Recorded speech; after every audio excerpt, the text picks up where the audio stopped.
Muito boa tarde a você que está conosco aqui pelo Notícias Agrícolas, aguardando pelas informações do mercado. Soja lá em Chicago num dia bastante interessante de se analisar, de ser avaliado, principalmente porque nos primeiros vencimentos a gente viu altas importantes, de até 30 pontos aí no caso do maio, e a soja buscando lá os 17 dólares e 50 centes por bushel. A gente precisa entender, obviamente, que motivou essa alta lá em Chicago e como isso pode também ajudar aí as negociações aqui no Brasil. Se por um lado a Chicago puxou, por outro o dólar tirou um pouquinho aí dessas altas, mas a gente tem informações de que essa situação pode seguir evoluindo aí. E por que a gente tem essas informações? Porque quem está aqui com a gente hoje no nosso estúdio é Vlamir Brandalize, da Brandalize Consult. Prazer te receber aqui, Vlamir. Seja muito bem-vindo. Depois de tanto tempo fazendo as nossas conversas virtuais, temos a presença do Vlamir aqui no nosso estúdio. Para nós com bastante alegria que a gente recebe o Vlamir aqui. Seja bem-vindo, meu caro. E eu já começo te perguntando dessa valorização da soja lá em Chicago. O que aconteceu? Por que o mercado deu essa animada e o que a gente pode esperar desse comportamento daqui para frente, Vlamir? Seja bem-vindo. Boa tarde, Alex. É um privilégio estar aqui nos estúdios Notícias Agrícolas, todo moderno. Eu esperava alguma coisa, me surpreendi aqui com a tecnologia, com tudo, a estrutura de vocês aí, com o pessoal, com o carinho que recebemos aqui de todo mundo. E num dia privilegiado, né, Alex? Um dia de Chicago aí nesses patamares aí que está hoje. Já muito perto dos 17,50 dólares o bushel, a cotação está muito forte, os indicativos em Chicago muito bons, com dois fatores importantes pesando hoje. Clima americano nada favorável por enquanto para avançar a safra. A questão do dólar barato no Brasil também é um fator importante, porque acaba tirando a pressão de venda da soja brasileira, né, Alex? Então temos dois fatores. E a relação com a guerra na Ucrânia, que continua, também ele acaba pesando um pouquinho, né? Porque ele continua dando sinais de que a guerra está avançando, tem problema para plantar safra de trigo, para tocar a safra de trigo, as safras de grãos ali na Ucrânia, certamente com grandes problemas vai ter. Tem problema na região lá para falta de combustíveis, falta de diesel, falta de insumos, falta de adubo. A safra da China está com problema também, Alex. Então, o ambiente internacional do agro está muito favorável para a gente nesse momento e essas cotações aí estão dando sinais aí que podemos aí ter novamente o lobinho no Porto, Alex. Os R$200 está bem pertinho e é possível que esse número chegue na sexta-feira. A gente vai falar mais sobre isso ao longo da nossa entrevista, mas tentando aí entender essas motivações de hoje lá em Chicago. Clima americano, por que é tão importante monitorar esse clima esse ano ou nesta safra americana, Vlamir? Olha, Alex, é muito importante porque primeiro o trigo que está no campo deles lá, o primeiro trigo da primavera aí, esse trigo, ele está com grandes problemas, é uma das piores safras em 20 anos que eu acompanho. 30% só das lavouras estão muito boas, excelentes, ou seja, a safra está muito ruim. E grande parte do trigo que vai para consumo humano ou para consumo de ração vai faltar, porque hoje nós temos que alegar que o trigo ele é muito importante na formação das demais commodities. Mas hoje o trigo está liquidando posição. Sim, o trigo andou indo lá para patamares históricos, então há uma posição de troca de movimentos financeiros aí de vender trigo, comprar soja, vender milho, comprar trigo e assim vice-versa. E hoje é o dia de puxar um pouco a soja, porque trigo está com problema. O inverno está alongando e tem várias regiões dos Estados Unidos, do meio oeste, que está com neve aí nessa quarta-feira. Então é uma situação que o pessoal está temendo que venha repetir o clima de 2019. E 2019 o inverno foi até o maio, entrou junho com problemas para plantar, e aí depois teve chuvas, inundações, muito problema na safra. Então isso o mercado está sentindo. Não é um ano de que o mercado diz, agora pode quebrar a safra, tem estoque. Nós estamos numa das menores safras aí em muito tempo. A soja vai ter um déficit de mais de 30 milhões de toneladas entre a produção e o consumo. E se tiver uma nova quebra de safra americana, o quadro vai complicar. Por isso que as cotações hoje estão se fortalecendo, justamente porque o alimento no mundo se inflacionou e a soja está seguindo a linha, né? Como o milho, por conta da Ucrânia ter dificuldade de plantar a safra dela nessa próxima versão aí, o trigo também está sob risco? O trigo já é mais um plantio russo, né? Feito na Rússia ali. O trigo também corre risco de não ser plantado, Vlamir? Boa pergunta, Alex, porque o trigo, quer ver contar a história do trigo. O maior exportador mundial de trigo do mundo é a Rússia. O segundo maior exportador mundial é os Estados Unidos, que está com um problema. E o terceiro maior exportador mundial é a Ucrânia. Então, veja, nós estamos um com problema climático, um problema na safra, e dois com problema de guerra. Né? Então, e é um alimento mais consumido no planeta, diretamente é o trigo. Então, e como ele também entra nas formulações de rações aí para o mundo afora, ele acaba tendo inflacionado, porque o trigo hoje no mercado internacional está girando ao redor de $500 a tonelada. Então ele está com valor agregado alto e ele acaba dando fôlego para as demais. Em então, Chicago, $11. E $11 é uma cotação historicamente altíssima, porque poucos momentos da história ele chegou nesses patamares. E isso dá fôlego para a soja aí, que já teve a 18,89, o melhor momento da soja, hoje ela está menos, né, 17,40 e pouco. Mas nós temos aí um fôlegozinho na soja. O grande obstáculo é saber, aquele que está do outro lado da mesa, será que eles vão pagar, né, que é os chineses? Até quanto eles vão pagar? No momento o mercado é de dólar em queda no Brasil sem oferta, ninguém quer vender porque acha que vai subir. E por enquanto o produtor está certo e veio subindo nesses últimos dias, desde a semana passada, e o produtor está acertando essa semana. E é como a gente está vendo, hoje o mercado está aqui, nós vamos entrar num feriado, e é possível que na segunda-feira, na sexta-feira, o mercado de Porto já esteja novamente na casa dos R$200 novamente, a soja vai ser embarcada. Então, o ambiente em si está com um viés de leve alta e só vai começar a esfriar quando esses fatores, que é o clima americano se normalizar ou a guerra acabar, que daí dá uma esfriada. Mas em princípio segue firme e a guerra continuou. Hoje está fluindo lá, ainda está na noite ucraniana nesse momento e está tendo bombardeios e está tendo conflito, né? Outro fator que você colocou, dólar em queda. Para nós, essa é uma situação bastante importante, porque o dólar entra ali na formação do nosso preço, né? Mas uma retomada de Chicago compensaria, na sua opinião, uma perda do dólar aí? Olha, uma pequena retomada ainda é possível, mas não acredito ainda que tenha um espaço para subir muito, né? Porque os valores da soja estão bem altos, em dólares, e isso acaba limitando o poder de compra. Não é dizer o poder de compra do chinês de poder pagar, mas a questão principal é que a indústria chinesa alega que entre Chicago e prêmio, que nem agora nesses níveis, está dando $18,5 mais por bushel.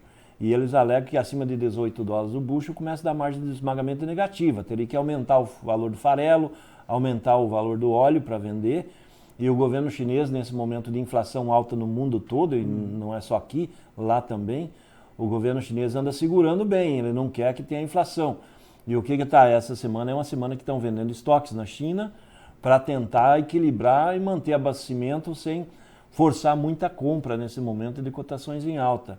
Mas o mercado ainda está com viés de alta, mesmo com a China não tendo presença, né? Hoje, pelo menos, eu não vi eles comprando nada nos Estados Unidos, né? Que poderiam estar comprando, não compraram nada. E aqui no Brasil, como é que está essa compra?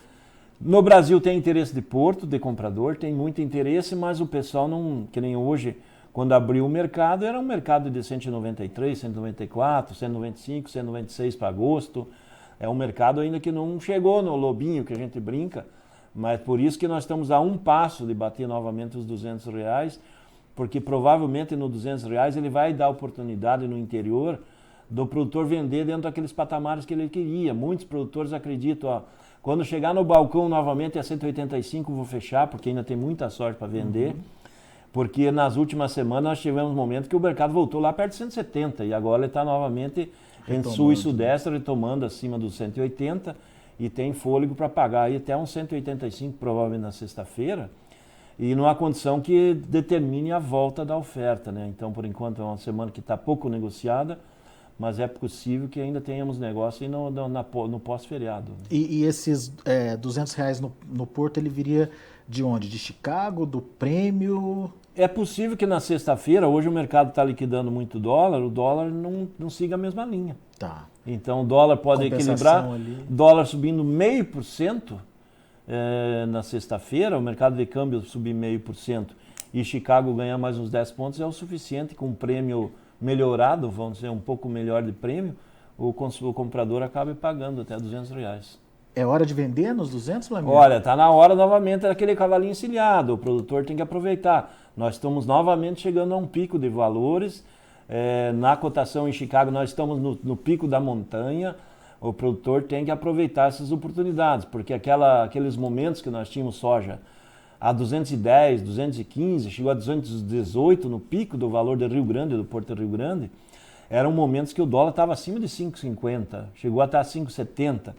E hoje nós estamos falando com dólar abaixo de 4,70. Então, esse é o fator mais importante. As cotações em dólares, nesse momento, elas estão chegando em patamares maiores do que estavam no melhor momento em reais aqui no mercado brasileiro. Então, as cotações em dólares nos portos estão ficando nos melhores momentos do ano novamente. Nesse momento, 4,61, queda de 1,23% do dólar. Hoje. Exatamente. Isso acabou tirando esse ganho de Chicago de 30 pontos, ele está sendo anulado por esse dólar em queda. Então...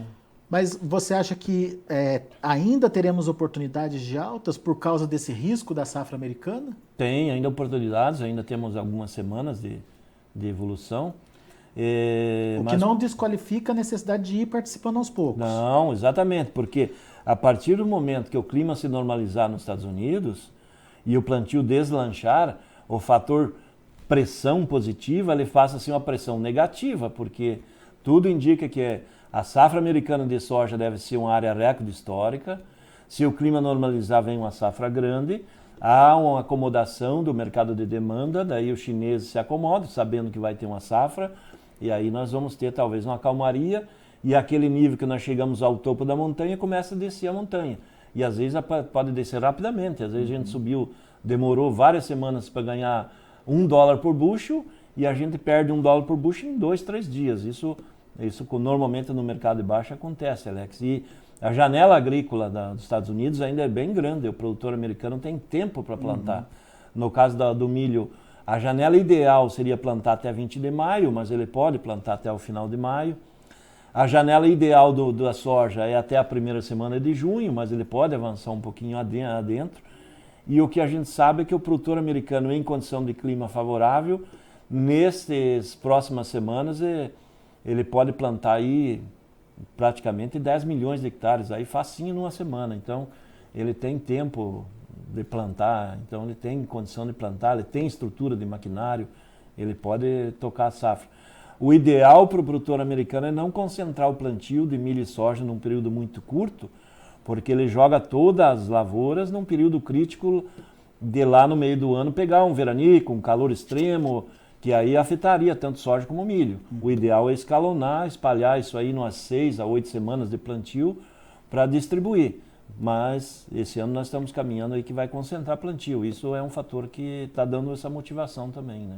Boa. Agora você alertou para um ponto que eu queria também chamar a atenção de quem está ouvindo a gente, que é a quantidade de soja na mão dos produtores ainda. Que quantidade é essa? O que o produtor precisa entender? Quem precisa participar nesse momento? Aquele que precisa liberar, de repente, armazém para a entrada do milho? É aquele que precisa fazer caixa para algum motivo, algum pagamento? Quem não precisa fazer isso pode deixar para o segundo semestre? Enfim, qual o perfil daquele produtor que tem que sair com essa soja? Começar a liberar, né, Alex?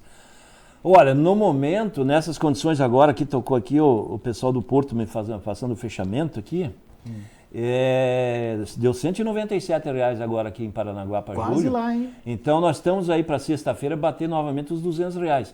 Quanto tempo vai ficar, isso a gente não sabe, porque a semana que vem o USDA começa a mostrar uma situação de clima melhorando, nós perdemos esses patamares aí perto de $17,5 que está hoje soja, e ela volta a trabalhar na casa dos 16, 16,5. E com o câmbio aí que ele mostra uma tendência de não poder evoluir muito, então o produtor pode perder a janela. Então nós estamos naquela janela. E nós temos a situação que está citando de liberar armazéns, porque a safrinha do milho está andando e nós provavelmente vamos ter a maior safrinha da história do Brasil.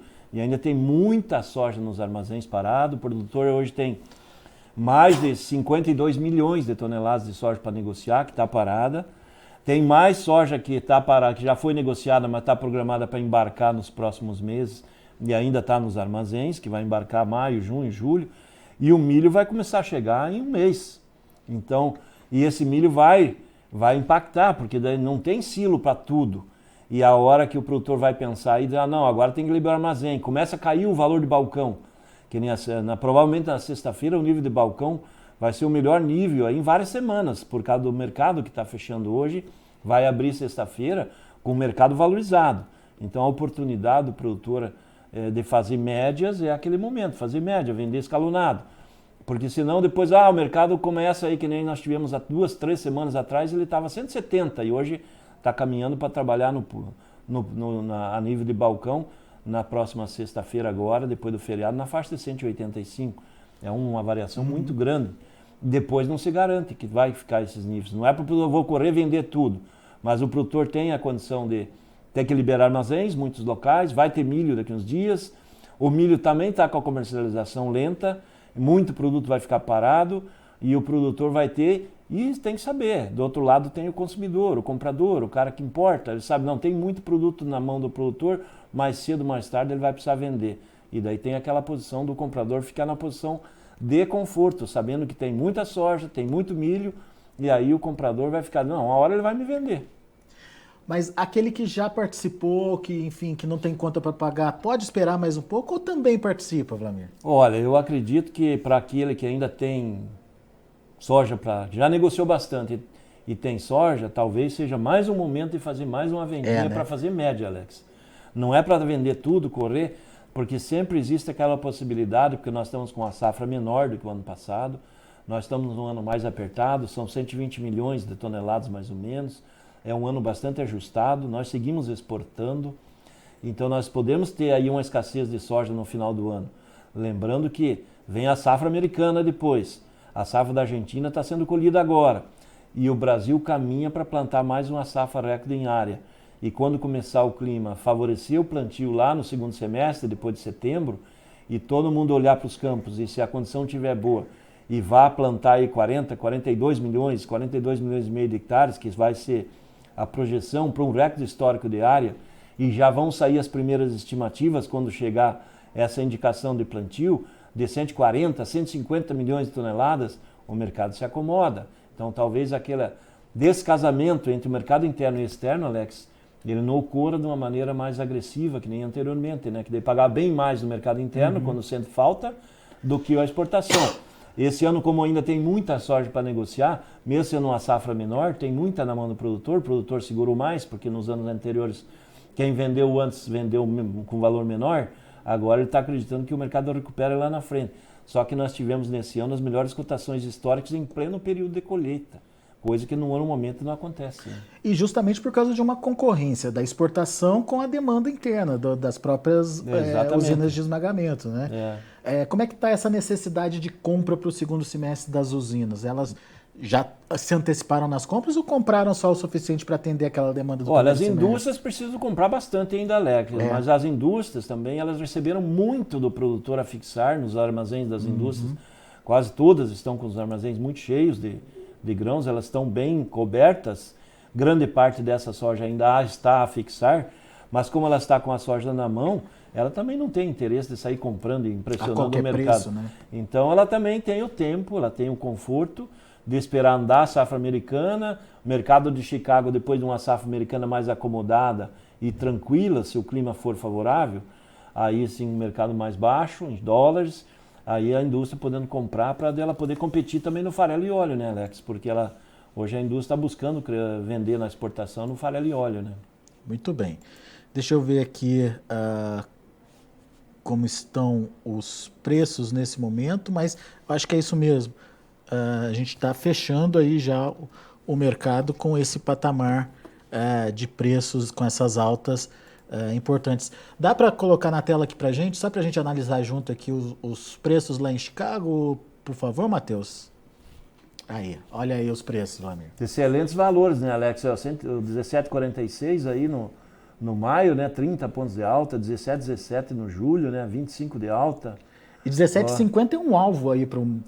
Hoje nós temos muitos produtores aí que deixaram de vender as suas posições aí nos melhores momentos, que colocaram como alvo vender quando o soja chegar em Chicago na faixa de $17,5, porque a posição em dólar vai ser muito alta, vai ser um dos melhores momentos da história na cotação em dólares. E como nós estamos vendo assim, a soja vendida com valor em dólar alto, ela dá sinal do produtor para o produtor fazer compras e trocas com insumos também com muito dólar, porque o dólar caiu para a soja que derrubou o valor em reais, mas ao mesmo tempo os insumos são em dólares, o insumo em real ele também acaba ficando mais barato nesse momento. A troca, a relação de troca para o produtor provavelmente nesses próximos dias vai estar muito boa, e nós temos que alertar que nós estamos num ano de crise ainda com relação ao abastecimento de insumos, de químicos, de fertilizantes. Nós estamos na guerra lá na Ucrânia, a falta de oferta de potássio, então é um ano complicado. A questão da ureia também, que o grande fornecedor mundial, que é a Rússia, também está fora do mercado no momento e vai demorar para entrar, então o produtor tem que se preparar, e o momento de soja nesses níveis aí, nesses patamares, está muito bom, né, Alex? Muito bom.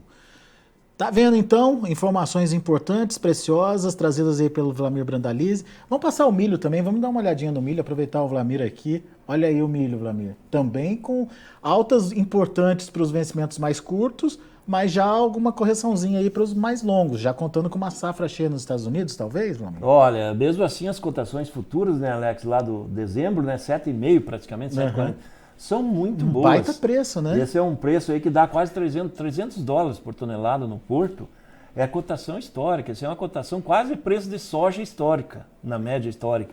Então, esses níveis do milho agora até julho, a posição do milho safrinha nosso aí, que já embarca, muito boas posições. Aí no caso do milho, eu acredito que o ambiente que está se criando para o milho também está muito perto de voltar a trabalhar no porto aí o milho da exportação nesse segundo semestre na casa dos R$100. Aí tem muito espaço para chegar, que é um excelente nível para o produtor, que é um milho de $320, $330 no porto.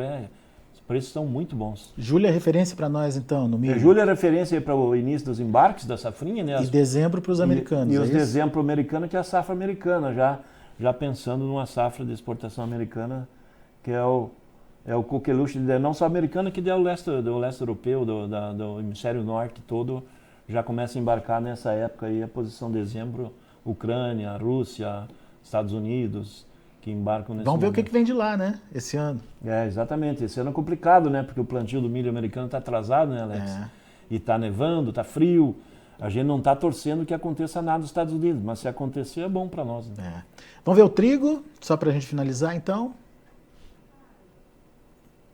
Temos aí o trigo. O trigo perdeu os $11, né, Alex? Então, mas mesmo assim as cotações do trigo são excelentes, né? Acima de $10 o bushel, espetacular.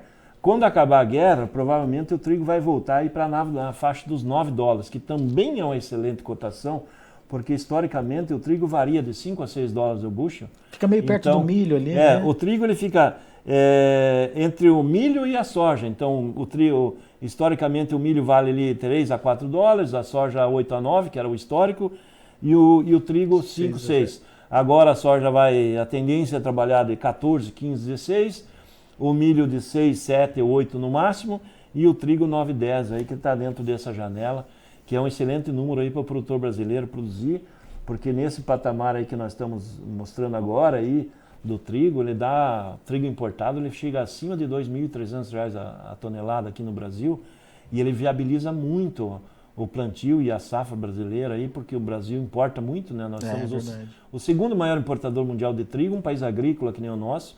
Nós só ficamos atrás da China como maior importadora mundial de trigo. Então está na hora de a gente evoluir com o trigo e tentar buscar uma independência aí, não precisar de trigo importado, e temos isso agora, nós temos nesses próximos anos provavelmente chegar lá. Boa. Muito bem, tá aí então, mais uma vez agradeço a sua presença aqui com a gente no Notícias Agrícolas. Vlamir é um parceiro aí de anos aqui do Notícias Agrícolas. 25 anos. De quase 25 anos aqui junto com a gente. O Vlamir estava desde o comecinho aqui, sempre analisando o mercado aí, trazendo as informações e ajudando o produtor aí na tomada de decisão. Meu amigo, obrigado. pela sua participação. Show de bola, Alex. E a gente continua se falando, se encontrando aí, trazendo as informações para o produtor. Agradeço sempre a sua parceria. E para você que continua com a gente, nosso muito obrigado pela audiência, pela participação, e lembrando que a gente tem muita informação ainda para você aqui no site e você pode acompanhar todas essas informações para te ajudar no seu planejamento do dia a dia. Notícias Agrícolas, 25 anos ao lado do produtor rural. Se inscreva em nossas mídias sociais. No Facebook, Notícias Agrícolas. No Instagram, @Notícias Agrícolas. E em nosso Twitter, @Norteagri. E para não perder nenhum vídeo, não se esqueça de nos acompanhar no YouTube e na Twitch, Notícias Agrícolas Oficial.